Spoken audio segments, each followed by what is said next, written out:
Zachary Kellian is a writer, publisher, editor, and lover of literature. His support for Hawaiian sovereignty and his years of work in education in Hilo, Hawaii inspired his horror story, Predators of Paradise, which we're going to get a little taste of.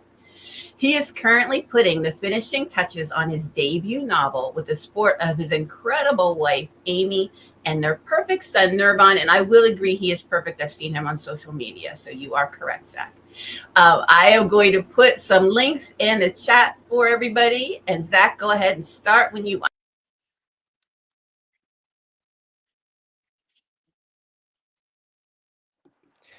Thank you so much, everybody. Thanks for having me. And I do apologize ahead of time for not having Di's lovely speaking voice, but I will do my best. I'm going to start right in the middle of the story. So just to bring you up to speed, in real life here in the United States, we have a lot of tech billionaires who are quietly and legally questionably taking indigenous Hawaiian lands. Some of them own entire Hawaiian islands now. In this fictional story, a social media billionaire with the initials MZ is doing the same thing. And Hawaii is starting to fight back. The owls were just outside his bedroom window.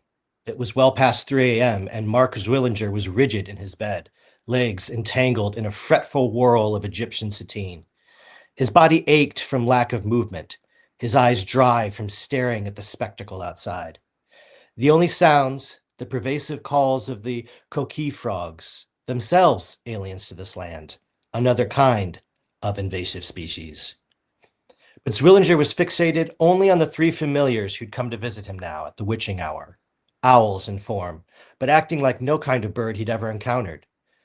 Just like the accusing owl behind the backstabbing reporter that morning, like the invasion of what could have been owls the night before along the seashore. Now he was faced with three more of them, just on the other side of the glass. Craven eyes, cold gazes, kabuki white faces floating spectral in the darkness. He retrieved his phone from the bedside table and began calling one of his newest contacts. He let the phone ring until it reached voicemail, hung up, dialed the same number again. On the third call, the weary voice of the director of the Nature Conservancy answered. Mr. Zwillinger, I appreciate you calling my home number so early in the morning. He said nothing, watching the ghoulish faces of the owls bob and hover, worried what they might do if he took his eyes off them for even a moment. The tired voice continued. Your assistant already reached out to me to expect a call from a local magazine reporter. We promised to stay on message about your charitable giving. It's been such a game changer for our organization, and I'm seeing these owls outside my home, Zwillinger said in baleful monotone. All the time now. There are three of them currently at my bedroom window. It's like they want to be let in. The man stammered on the other end, a reaction Zwillinger found almost refreshing.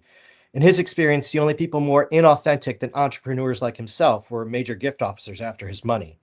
But all it took was a panicked inquiry in the dead of night to uproot a genuine human response from this particular gift officer. Zwillinger didn't care if he sounded crazy. He wanted answers. He continued.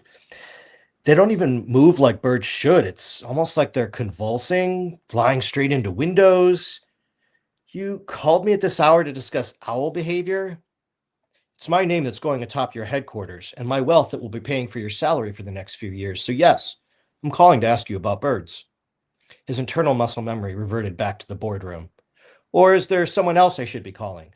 Was that whole line about being the most foremost nature conservatory on the island just a lie you fed me? Just a reason to add another zero to the check. A long pause. He wondered if the gift officer had fallen back asleep, but when he came on the line again, it seemed he was of much sounder mind. Are they short-eared owls? I have no idea. About 1.5 feet tall, beige and black. Do their faces look angry all the time? Most definitely, yes. The man from the Big Island Nature Conservancy sighed. I'm no expert myself. I can put you in touch with one when the sun comes up.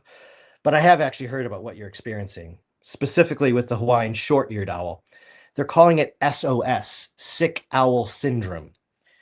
This behavior is well documented. No one knows what's causing it. Started soon after the habitat started being commercially developed. It could have something to do with pesticide toxicity. Some people say it's the cognitive effects of light pollution on the species, but we really have no idea. All we know is that for the past couple of years, it hasn't been uncommon to see these owls acting strangely, spasming on the sides of the road, almost dancing in odd little groupings. So this is naturally occurring? Zwillinger heard what sounded like the tip of a talon drag across the glass. Well, it's precisely because it isn't natural that's got people so worried. Thankfully, with financial support like yours, Zwillinger hung up and activated the smart glass, turning the translucent window an opaque black in under a second. The demonic faces were obscured, but for the rest of the night, he could hear their talons against the window, like fingernails on a coffin lid, scratching in time to the music of the coquille. And I'll end there.